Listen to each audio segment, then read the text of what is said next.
Our seventh honoree, Diana Taurasi.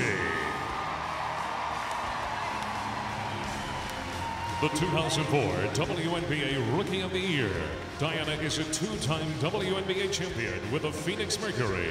The five-time All-Star and two-time gold medalist, was both the regular season and finals MVP in 2009.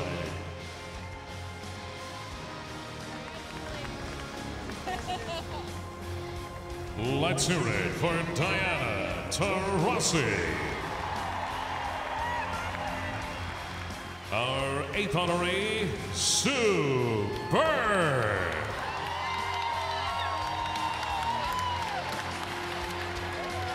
A seven-time All-Star, she spent her entire career with the Seattle Storm. She was all WNBA first team from 2002 through 2005 and led the Storm to titles in 2004 and 2010.